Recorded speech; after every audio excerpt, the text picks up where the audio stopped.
저희는 이어서 코스닥 시장에 올라온 공시도 살펴보도록 하겠습니다. AI가 이 인간의 삶을 더욱더 풍요롭고 편리하게 해주기도 하지만 또 이 AI를 이용한 딥페이크 범죄 등 또 이런 인간들의 삶을 괴롭히는 양면성도 보이고 있습니다. 이 때문에 이 사이버 보안에 대한 관심도도 함께 올라가고 있는데요. 이 가운데 오늘 살펴볼 기업은 이 네트워크 접근 제어 솔루션으로 국내 점유율 1위를 차지하고 있는 지니언스입니다. 먼저 공시부터 살펴보시고 기업 관련한 이슈들 짚어보도록 하겠습니다. 사이버 보안 솔루션 기업 지니언스가 31억 원 규모의 기취득 자사주를 소각하기로 결정했다고 지난 7일 공시했습니다. 소각 주식수는 보통주 36만 5천 주로 소각 예정일은 오는 10월 15일입니다.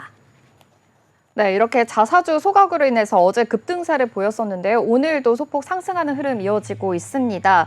최근에 딥페이크 범죄 관련돼서 아무래도 보안주가 계속해서 주목을 받고 있는데요. 정부에서도 국가망 분리에 대한 개선한 로드맵을 밝히면서 더욱더 주목을 받고 있는 상황입니다. 지니어스 어떤 부분에서 좀 이렇게 소각까지 하게 된 걸까요? 네, 이 정부에서는 지난달 이 다중 보안 체계 정책을 발표를 했는데요. 전문가들은 여기에 이 어떠한 것도 신뢰하지 않고 검증한다라는 의미의 이 제로 트러스트 기술이 적용돼야 된다는 점을 강조했습니다. 제로 트러스트는 이 기존 보안 모델이 되는 이 내부는 신뢰하고 또 외부는 차단한다라는 방식이었다면은 이 제로 트러스트 같은 경우에는 내부와 그리고 외부를 구분하지 않고 모든 접속을 동일하게 처리한다는 특징이 있습니다. 이러한 가운데 이 19년 연속 흑자를 기록한 네트워크 접근 제어 전문 기업 이 지니언스가 증권가의 주목을 받은 건데요. 지니언스는 이 네트워크 접근 제어 부문에 이 사업 역량을 집중해서 전문성을 확보한 기업입니다. 지니언스의 이 대표 제품인 지니안 NAC 솔루션은 이 기업의 내부 네트워크 보호 기술로 공공조달 점유율 62%를 차지하고 있습니다. 국내 점유율 1위를 이렇게 선점하도록 만든 1등 공신 솔루션으로서 19년 연속 흑자 유지에도 크게 기여한 바 있습니다. 또한 이 클라우드 시대를 대비한 기술 개발로 인해서 사용자가 필요한 서비스만 이용 가능한 소프트웨어인 SaaS형 이 사업 모델인 사용량 기반의 과금 체계를 마련을 하면서 이 클라우드 경쟁력도 강화해 나가고 있는데요. 클라우드 부문의 이 기술 요구 사항을 만족하는 제품군을 출시해서 5년 이상 판매를 해왔고요. 또 지속적인 업데이트로 시스템을 안정화해왔습니다.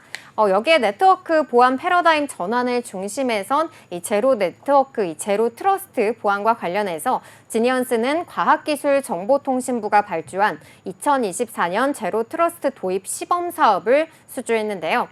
지니언스의 연구 분야는 제로 트러스트 네트워크 접근 기반의 PEP 개발이라고 합니다. 기존 VPN 또는 SSL VPN을 대신하는 네트워크 방식으로 구현된 이 지니언스의 지니안 JTNA는 사용자의 위치와 관계없이 안전한 접속이 가능한 것은 물론이고요. 또 웹과 그리고 앱 접속에 대한 PEP 제공과 그리고 사용자 인증 상태와 권한에 따른 앱 접속과 이 승인과 차단이 가능하게 된다고 합니다.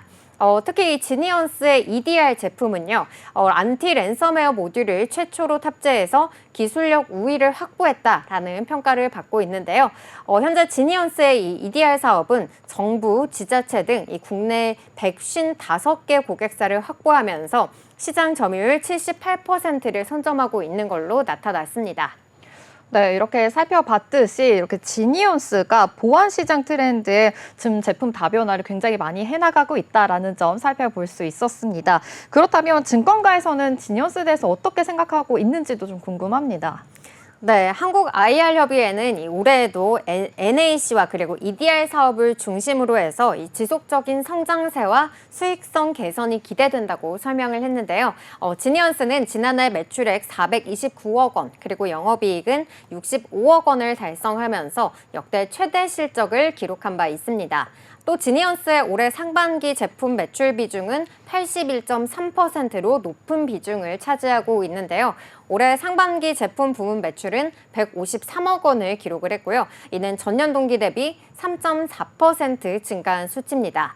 특히 이 지니언스의 NAC 부문은 네트워크 환경이 복잡해지면서 NAC 확장 수요에 따라 최근 3년간 15%씩 성장세를 보였다고 합니다.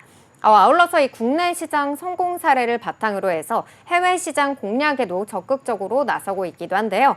2016년에는 미국 현지 시장 진출을 위해서 자회사인 지니안 USA를 미국 실리콘밸리 소재에 설립하고 글로벌 시장 진출을 본격화했습니다. 현재까지 아태 그리고 중동 지역 중심으로 공급망을 확산했고요.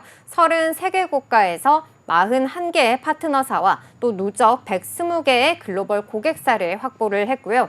이 지니언스의 해외 수출 규모는 약 10억 원 정도에 달한다고 알려져 있습니다. 이렇게 지니언스의 기술력은 해외에서도 인정을 받아서 국내 및 아태 지역에서는 유일하게 가트너 NAC 마켓 가이드 대표 기업으로 3년 연속 선정이 되기도 했고요. 또 이 글로벌 세계 NAC 시장의 선도 기업 탑5 업체로도 분류된 바가 있습니다. 이와 함께 증권가는 AI 활성화와 신성장 동력으로 등장한 EDR에 대한 수요가 크게 증가할 것이라고 기대하고 있는데요. 최근에 이 사회적으로 큰 이슈가 됐던 이 딥페이크나 또 AI 활용한 APT 공격 등 이 신변종 사이버 공격들이 속출하고 있기 때문입니다. 네, 이렇게 국내 시장의 성공 사례를 바탕으로 미국과 또 아태 지역 등 좀 해외 시장에도 계속해서 진출을 하고 있다라는 소식 살펴봤습니다. 중동 아프리카 시장에도 진출했다는 소식이 전해졌다면서요? 네, 맞습니다. 이 지니언스는 중동의 NAC와 그리고 GTNA 그리고 EDR 솔루션을 제공을 하고 보안 정보 및 이벤트 관리와 또 보안 오케스트레이션 등 이 보안 통합 플랫폼을 구축한다고 밝혔습니다. 또 데이터 관리 규정을 준수하는 클라우드 서비스 등을 제공한다고도 밝혔는데요. 지니언스는 아프리카 케냐 금융기관에도 지니안 NAC를 공급한 바 있습니다. 현재까지 지니언스가 확보한 이 아프리카 고객은 총 6곳으로 알려졌고요. 이뿐만 아니라 지니언스는 튀르키예 자동차 부품 제조기업인 코스쿠노즈 홀딩에 지니안 NAC를 공급한 바 있기도 한데요. 이 지니안 NAC는 단말 가시성 확보를 통해서 위협에 대응하고 또 내부 네트워크 보안 관리를 강화할 수 있는 제품입니다. 네트워크 구조 변경 없이도 작동하는 이 네트워크 센서를 통해서 연결된 모든 기기의 정보를 자동으로 탐지, 식별, 분류할 수 있게 되는 겁니다. 한편 이 전 세계 NAC 시장은 지난해 약 113억 달러 규모로 연평균 성장률 27.79%로 고성장할 것으로 전망이 되고 있는데요. 지니언스는 네트워크 보안 산업 내에서의 시장 경쟁력 유지를 위해서 매년 매출액 대비 연구개발비를 약 15%가량 투자하고 있는 걸로 전해졌습니다. 또한 타사의 모방행위 방지를 위해서 특허권 그리고 상표, 서비스권 등의 이 지식재산권 보유로 자체적인 진입장벽을 형성하고 있기도 합니다. 여기까지 지니언스의 공시 살펴봤습니다. 지니언스의 공시 요약입니다. 사이버 보안 솔루션 기업 지니언스가 31억 원 규모의 기취득 자사주를 소각하기로 결정했다고 지난 7일 공시했습니다. 소각 주식수는 보통주 36만 5천 주로 소각 예정일은 오는 10월 15일입니다. 한편 지니언스는 네트워크 접근 제어 부문의 사업 역량을 집중해서 전문성을 확보한 기업으로 지니언스의 대표 제품인 지니안 NAC 솔루션은 기업의 내부 네트워크 보호 기술로 공공조달 점유율 62%를 차지하고 있는데요. 중동과 아프리카, 튀르키예 등 글로벌 시장에 NAC 솔루션을 공급한 바 있습니다. 한국 IR협의회는 지니언스에 대해 올해에도 NAC와 EDR 사업을 중심으로 지속적인 성장세와 수익성 개선이 기대된다고 밝혔습니다.